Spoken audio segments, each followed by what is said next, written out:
সকালবেলা দেখো ছেলে বিছনাটাকে কি করে থাকে। ও বাড়িতে থাকলে না কিছুতেই এই বালাপোষ তুলতে দেয় না। এমনিতেই শীতকালের দিনে দেখবে মানে বিছনা তুলতে ভাল লাগে না। কত কিছু থাকে বিছনার মধ্যে, ভাঁজ করতে করতে হাত প্রায় ব্যথা হয়ে যায়। বিছনাটা পুরো একদম মনে হয় ভাগাড়ের মতো লাগে। তবে এই বালাপোষটা ওই বালাপোষটার থেকে এটা বেশি ভারী, জানো তো। এটা মানে নতুন বলতে কয়েক বছর হয়েছে। আর ওই যে বালাপোষটা, আমার ছেলের যতদিন বয়স ওই বালাপোষটারও ততদিন বয়স। কেন বলো, আমার ছেলে যখন আঁতুড়ে তখন এই বালাপোষটা করেছিলাম। গায়ে দেওয়ার আমাদের কিছু ছিল না, সেই সময় করেছিলাম। আরে দেখো, ছেলে চান করে এসে ঠাকুর পুজোটা দিয়ে নিচ্ছে আর ঠান্ডা লেগে যাচ্ছে। আর এখানটা তো বসার কোনো উপায় নেই, আমি তো কোনো রকমে তাও বসে পুজো চেপে চুপে দিই, কিন্তু আমার ছেলে তো ওই মানে ব্যথা করে, সিমেন্টও তলা থেকে উঠে গেছে, সেই জন্য ওখানে বসে পুজো দিলে হাত পা পুরো মানে কেটে কুটে যায়। সেই কারণেই ও ওখানে বসে দেয় না, দাঁড়িয়ে দাঁড়িয়েই কোনো রকমের পুজো দেয়। ভগবান তো আর চাইলো না নিজের আমার বাড়িতে ভগবান থাকবে, তাই হয়তো হলো না। ছেলে বললো, মা ভাত মেখে খাইয়ে দেবে যখন, তাহলে একটু পেঁয়াজ কেটে দাও। পেঁয়াজ খেতে ইচ্ছে করছে। ঠিক আছে, পেঁয়াজটা তাহলে কাটি, তুই দাঁড়া। তো এর ফাঁকেই ছেলে তুলে নিয়েছে, বলল, মা এই তরকারির মধ্যে একটু লঙ্কা দাও, ঝাল ঝাল করে মাখো। তার মধ্যে আচারও দিয়েছিলাম জানো, আর আলুগুলো বললো সব টিপে দিতে। সব পেঁয়াজটা দিচ্ছিলাম কিন্তু সব পেঁয়াজটা নিল না। বললো অল্প দাও আগে, যদি খেতে পারি তারপর সব নেবো। যে বাটিতে ভাত রেখেছিলাম সেই ভাতটা ওকে দিয়ে দিলাম খেতে। আর শীতকালে একটা জিনিস কি সুবিধা বলো তো, ভাত তরকারি কোনো কিছু নষ্ট হয় না। দেখো আমরা তো সেরকম বড় ঘরের মানুষ না, আমার তো কোনো রকম চলে যায়। এবার ছেলেটা কি খাবে বলো, ওর একার জন্য আবার রুটি ফুটি করবো? বর তো ডাক্তার বারণ করেছে, সেই জন্য ভারী কিছু সকালে একদমই খায় না। বর মুড়ি চানাচুর এইসব খায়। ছেলেটার জন্য দুটো ভাত রেখে দিই। ও সকাল বন্ধুরা, সবাই কেমন আছো? আশা করি ভালো আছো, সুস্থ আছো। আমার পরিবারের সবাইকে অনেক অনেক স্বাগত জানিয়ে আজকে ব্লগটা শুরু করছি। আর ছেলে যাচ্ছে এখন হচ্ছে পরীক্ষা দিতে, মক টেস্ট, তাই তো। এখন পরীক্ষা দিতে যাচ্ছে, আসবে 2টো 2:30টার সময় বাড়ি আসবে। আর ব্যাগটা গুছিয়ে নিয়েছে, আর হচ্ছে ছেলে যাচ্ছে মানে পরীক্ষা দিতে। আর আজকে আমি বাজার থেকে নিয়ে এসেছি একটু মাংস। শীতকালে একটু ঝাল ঝাল বেশ মাংস খেলে বেশ শরীরটাও বেশ চাঙ্গা গরম হয়ে যাবে। আর হচ্ছে কালকে কি বলবো, তেল নেই, তেল হচ্ছে তেল আজকে সরষের তেল বারণ, তো মাংস তো নিয়ে চলে এসেছি, তেল যে কি করব। সোমবার বাজার আনা হয়নি, দোকান বন্ধ ছিল। আর কালকে সন্ধ্যাবেলা আমার বর ঘুমিয়েছে, মুদিখানা বাজার আনিনি। আগের সপ্তাহে আমি তেলের প্যাকেট আনিনি, যা ছিল এই সপ্তাহটা চললো। এবার এই সপ্তাহে একদমই তেল বারণ, তো মানে অল্প একটু তেল আছে, দেখা যাক কিসে কি হয়। সাদা তেল আছে। আর দিয়ে দেখি, মাংস নিয়ে চলে এসে আর বাড়িতে এসে দেখি তেল নেই। এখন কি করে যাব, ঘরে অনেক কাজ, আর আমার ভীষণ ঘাড়ে কন্ডোলাইসিসে যন্ত্রণা করছে।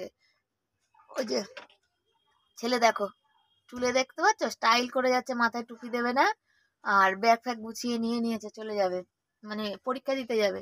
আমার ঘাড়ের কন্ডোলাইসিসে খুব যন্ত্রণা করছে, এত যন্ত্রণা করছে আমার কিচ্ছু ভালো লাগছে না। এই একটা আমার মানে সারা পুরো শরীরেই মানে রোগে রোগ।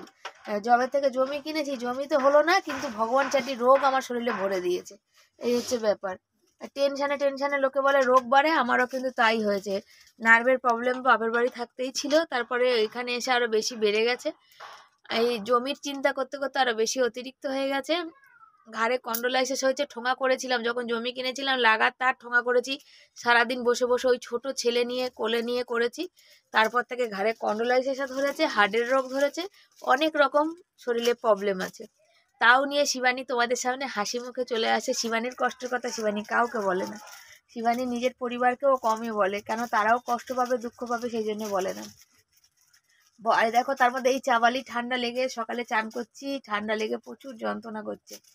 আর কেন বলে না যে আমি তো কষ্ট পাচ্ছি, ওরাও শুনে কষ্ট পাবে। তবে বর কদিন ধরেই বলছে, তোমার চোখ মুখ শরীরটা ভাল লাগছে না, তুমি ডাক্তারখানা চলো। ডাক্তারখানা গেলে হবে, শুধু ভিজিট তো না, এখন ডাক্তারখানা যাওয়া মানে এক গাদা টেস্ট করতে দেওয়া, তাই না বলো? সেই কারণেই যাওয়া হচ্ছে না আর কি। তো চলো তোমরা সাথে থাকো, বাকি কথাগুলো তোমাদের কাজের কাজকর্মের মাধ্যমে বলবো। কেন বলো তো, এমনি বললে বক বক করলে তোমাদেরও ভাল লাগবে না দেখতে, আর আমারও ভাল লাগবে না, তাই না? তো চলো। আর ওই দেখো ছেলে বেরিয়ে চলে যাচ্ছে সাইকেল নিয়ে। দেখা যাচ্ছে আলো পড়ছে, দেখতে পাবে, দেখা যাচ্ছে না, পুরো হয়ে গেছে, ফোকাস হয়ে গেছে। চলকে কেচে দিই। কেন বলো তো, কালকে তোমার হচ্ছে কালকে বৃহস্পতিবার, সকালবেলা পুজো দেবো, সেই কারণে পুজো দিতে গেলে তোমার হয় না, খালি গায়ে সকালে দিলে না ভীষণ ঠান্ডা লাগে। আর বাসন রেখেছি ওখানে বাইরে, বাসনটা মাজবো, পিঁড়ি নিতে ভুলে গেছি। তা পিঁড়িটা নিয়ে আসি। পিঁড়িটা পিঁড়ি ছাড়া না ওখানে অতক্ষণ বসলে না ভীষণ কষ্ট হয়। লাইটটা জ্বলছিল, সারাদিন লাইট জ্বলতে লাগে জানো, লাইটটা জ্বলছিল তাই আলো ছিল, লাইটটা বন্ধ করলেই একদম ঘর অন্ধকার। পিঁড়িটা নিয়ে আসলাম, নাহলে ওখানে বসতে পারবো না। তো চলো কাজকর্মগুলো সেরে নি। বাড়ি শুদ্ধ কেউ নেই, কাজ করছি আর মনে মনে ভাবছি আজকে নিয়ে এসেছি ছেলের জন্য অল্প করে একটু মাংস। মাকে ফোন করলাম, মা বললো হ্যাঁ আমি অল্প করে খাবো। তা সেই কারণে দেখো আমার ছেলেটা কতদিন হয় আগে থেকে মাংস মাংস বিরিয়ানি বিরিয়ানি করছে। কেমন অভাগা বাবা মা বলো তো, যে ঠিক করে তাকে সেই জিনিসটা দিতে পারছি না। এই একা যখন থাকি না, এত কিছু ভাবনা চিন্তা করতে করতে না আমার মাথার ভিতরটা, বিশ্বাস করো তোমরা, বাস্ট হয়ে যায়। কত কাউকে দেখছি যে নিজেরা এই ইউটিউব থেকে ইনকাম করে গাড়ি বাড়ি, তারপরে তোমার কি বলো তো, জামা কাপড় সব কিছু কিনছে। যখন তার বাচ্চার শরীর খারাপ তখন সেখানে কি বলছে লোকের কাছে, মানে হাত পাততে হবে কিছু। তুমি ছোট থেকেই জানো তোমার বাচ্চা এরকম অসুস্থ, তাহলে তোমার কি করা উচিত, যে আগে বাচ্চার সিকিউরিটির কথা, আগে বাচ্চার ভালোর কথা তোমাদের ভাবা উচিত ছিল। গাড়িটা না করলেও চলতো, হ্যাঁ বাড়ি মানুষের থাকা দরকার। ভাঙা বাড়িতেও কিন্তু মানুষের দিন কেটে যায় যদি তার সন্তান স্বামী সব যদি সুস্থ থাকে। আমি যখন জানি যে আমার সন্তান অসুস্থ, তখন আমার কি করা উচিত, আগে তাকে কি করে সুস্থ করব, কোথায় যাব, সেটা ভাবা উচিত। সবসময় কান্নাকাটি করা উচিত না। আজকে তোমরা তো জানো যে আমার ছেলের কত বড় একটা রোগ আছে শরীরে, সেখানে সেই রোগের কত টাকার আমি ওষুধ করি, তারপরে ছেলে মাধ্যমিক দেবে, কত টাকা টিউশনি, সবটাই তো তোমাদের থেকে কোনো কিছু লুকানো না। আর আমরা অত বড় ইউটিউবারও না যে আমরা ইউটিউব থেকে পেমেন্টও পাচ্ছি আবার লোক আমাদের সাহায্য করছে। আমাদের সাহায্য করার জন্য কেউ হাত বাড়িয়ে দেবে না, কেউ দিচ্ছেও না। বলে যে নিজে খাটলে নিজে ইনকাম করলে তারপরে কিন্তু সব কিছু হয়। তা ওরা হয়তো চ্যানেলে জানা কষ্ট করেছে, যেই সময় ওরা চ্যানেল খুলেছে তার 4 গুণ কিন্তু বেশি কিন্তু আমরা কষ্ট করি। কেন বলো, আমাদের চ্যানেলে তেমন ভিউ আসে না বলে ইউটিউবও কিন্তু আমাদের অন্য জায়গায় কিন্তু সাজেস্ট খুব কম করে। ওদের যে পরিমাণে করে, ওদের যাই করুক, আমরা যদি 2 ফোঁটা চোখের জল ফেলি ভিডিওতে, তাহলে কিন্তু সঙ্গে সঙ্গে এইখানে ইয়েলো ডলার শো করে, অন্য কিছু আসে বা কপিরাইট আসে, যাই হোক আসে। কিন্তু ওরা যখন চোখের জল ফেলছে তখন কিন্তু সেখানে আসে না, বরঞ্চ ওই ভিডিওগুলোতে কিন্তু ভিউ অনেক বাড়ে। আমি আমার মনের কথাটুকুনি একটু শেয়ার করছি, যেহেতু এখানে একা একা বসে কাজ করছি, মাথার মধ্যে ওইসবই চিন্তা ভাবনা ঘুরছে সেই কারণে। আর আজকে বাড়িতে যেহেতু কেউ নেই, ক্যামেরাটা অনেকটা দূরে রেখে আজকে ভিডিও করতে পারছি, তাই করছি, নাহলে তো একদম মুখের কাছে রেখে ভিডিও করতে হয়। আর জলের পরিস্থিতি তো তোমরা জানো, জল একদমই নেই, যেটুকু আছে এটুকু দিয়ে এখন কাচাকুচি করে নিয়ে তারপরে ধোয়াধুয়ি করে নিয়ে তারপরে হচ্ছে তোমার করবো, কি বলে, আবার গ্যাস মুছতে যাব, তারপর আবার জল আসলে তখন আবার কাচাকাচি করব। তো এই হচ্ছে আমাদের জীবন, জানো তো। আমরা যতই চেষ্টা করি না কেন, আজকের মানে কি বলবো, যে বাজারে যাচ্ছিলাম তখন মাংস অল্প একটু নিয়েছি, তো দাদাটা বলছে যে দিদিভাই এইটুকুতে কি হবে তোমাদের, আমি বললাম এতে যা হবে তাই। এমনই দুর্ভাগ্য, ছেলেটাকে সপ্তাহে 1 দিন করে মাংস খাওয়াতে পারি না, 2 দিন 3 দিন তো অনেক দূরের কথা, একদিনই ঠিক করে মাংস দিতে পারি না, তো 2 দিন 3 দিন সব কিছু দিয়ে করে উঠে। কিন্তু দেখো মাছ নিতে গেলে, আমরা যদি 100 টাকার মাছ নিই তাহলে কিন্তু আমাদের 2 দিন 3 দিন চলে যাবে, কিন্তু আমি যদি 100 টাকার মাংস নিই তাহলে আমার একদিনেই কিন্তু খাওয়া হয়ে যাবে। সেই কারণে কিন্তু মাংসটা নেওয়া হয় না। আর বলবে এত অভাব এখনকার দিনে মানুষের আছে, আছে আমাদের মতো মানুষের এখনও আছে গো, যাদের হয়তো চোখের সামনে মানুষের পড়েও মানুষ দেখেও না দেখে। ওই দেখো একটা মানুষ ইনকাম করে, বলবে তুমি কেন কাজ করো না। এই জমি জমি করে চিন্তা করে আমার যে এত রকমের রোগ শরীরে দানা বেঁধেছে, যেখানে আমি সংসারের কাজ কত কষ্ট করে করি। তোমরা মনে করো শিবানী ক্যামেরাটা খুলে যখন ভিডিও করছে ও মানে অনেক ভালো আছে, কিন্তু না, বাস্তবে কিন্তু সেটা না। আমি যদি কোনো, যে একটা যদি দোকানের কাজের কথাও বলেছিলাম, কিন্তু সেটা অনেকটা টাইম, 12 ঘন্টা ডিউটি করার পর সে আমাকে 5,000 টাকা দেবে। আমি সংসারের সমস্ত কিছু কাজ করে 12 ঘন্টা ডিউটি করা, সেটা কি আমি পারতাম তোমরা বলো? যেখানে যাব কাজটা করতে, তারা কিন্তু আমাকে বসিয়ে রাখবে না বা বসিয়ে পয়সা দেবে না, তারা কিন্তু কাজ করিয়ে নেবে তারপরে কিন্তু দেবে। সেখানে সে বলে দিয়েছিল কি কাজ, কলকাতা থেকে তাদের প্রত্যেক দিন মাল আনতে হবে, পোস্ট অফিসে রোজ যাতায়াত করতে হবে, এগুলো সমস্ত কিন্তু নিজের খরচা। 5,000 টাকার মধ্যে যদি রোজ আমি এতগুলো টাকা খরচা করি, তাহলে কিন্তু আমি, তুমি বলো তাহলে আমার কি থাকবে? তার থেকে ভালো না যে আমি ঘরেই থাকি। তা সেই জন্যেই থাকা। তাহলে ইউটিউবটা তখন ভেবেছিলাম ছেড়ে দেবো, যে ওই কাজটা করব, ইউটিউব ছেড়ে দেবো। ইউটিউব না হয় পরেই দেখা যাবে, কেন ইউটিউব প্ল্যাটফর্মে মানে কাজ করতে করতে আজ তো অনেক দিন সময় দিলাম, এই মার্চ মাস আসলে 2 বছর হবে। একটা হতাশা নিরাশা মনের মধ্যে জমেছে, কিছু করার নেই। সবার জন্য সব কিছু না, এটাই ভাবতে হবে। ছেলেটার জন্য আজকে এনেছি, অল্প করেই মাংস এনেছি, তবে আজকে মাংসটা মনের মতন হয়েছে, সবই কিন্তু হাড় দিয়েছে। আর জামা কাপড়গুলো একটু মেলে দিই, সব রয়েছে। তারপরে রান্নার দিকে যাবো, একটু বসে নেবো। আজকাল কি হচ্ছে আমার জানো তো, প্রচুর পরিমাণে হাঁপিয়ে যাচ্ছি, নাভির থেকে একটু দূরে প্রচুর যন্ত্রণা করছে। তার মধ্যে হাঁপিয়ে যাওয়ার পর হচ্ছে কি বল, একটু কাজ করতে পারছি না, কথা বলতে গেলে হাঁপিয়ে যাচ্ছি, শর্ট ভিডিও করতে গেলে হাঁপিয়ে যাচ্ছি। তখন মনে হচ্ছে আমার দমটা বেরিয়ে যাচ্ছে, হাত পায়ের তলা ভীষণ পরিমাণে জ্বালা করছে, গায়ে হাত পা প্রচুর যন্ত্রণা। পিঠের শীত দ্বারা যন্ত্রণা করছে, কোমর নিয়ে তো আমি কাজ করতেই পারি না। এই সব তবু কি সংসারের কাজ কি পড়ে থাকবে? ঘরের কাজ যদি পড়ে থাকে দেখতে তো ভালো লাগবে না বলো? নোংরা অবস্থায় ভালো লাগবে? নিজেরই তো ভালো লাগবে না। এইসব করে দিয়ে দেখো এই আলুগুলো ধুতে চলে এসেছি। কেন একটু পরে জল পাবো কি পাবো না, জলের খুব সমস্যা। আমি একা আছি, ওই জন্য বাইরে জলের কাজগুলো আগে সেরে নিচ্ছি, তারপরে বসবো। এই হাঁপিয়ে যাচ্ছি। তো আমি একজন আমাদের পাশে বলছিল যে শিবানী তোমার থাইরয়েড হতে পারে। কেন শরীরটা, আমি আগে ভীষণ রোগা ছিলাম, এখন শরীরটা আমার বেশ ভারী হয়েছে সেই জন্যে। তো দেখা যাক থাইরয়েডটা টেস্ট করবো। করতে গেলে অনেক টাকা। ছেলেটার আগে মাধ্যমিকটা হয়ে যাক, তারপরে মনে করছি যে হ্যাঁ হসপিটালে যা ভর্তি হতে বলেছিল আমার স্ট্রোক হওয়ার পর, তো এবারে ভাবছি গিয়ে হসপিটালে ভর্তি হব। ভর্তি হয়ে তারপর দেখা যাক। কিন্তু দুঃখের বিষয় হসপিটালটা এবারও ডাক্তার দেখাতে গেছি, সেও বলছিল গায়ে রক্ত নেই, ভর্তি হওয়ার কথা বলছিল হসপিটালে। কিন্তু ভর্তি হতে গেলে সতে জানো তো আজকালকার দিনে একটা করে মহিলা লাগে যে থাকবে, কিন্তু আমার তো কেউ নেই, কে থাকবে বলো?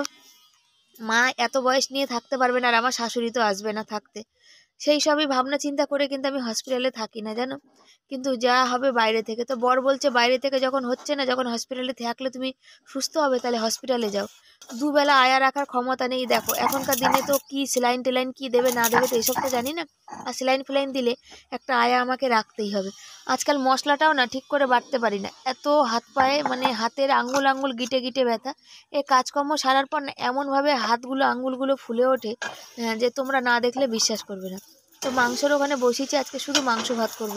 কাছাকাছি করেছি, হাত পাগুলো খুব যন্ত্রণা করছে। বর বললো কিছু করতে হবে না, যা বাসি তরকারি ফরকারি আছে সেটা দিয়ে চলবে, শুধু মাংস ভাত করো।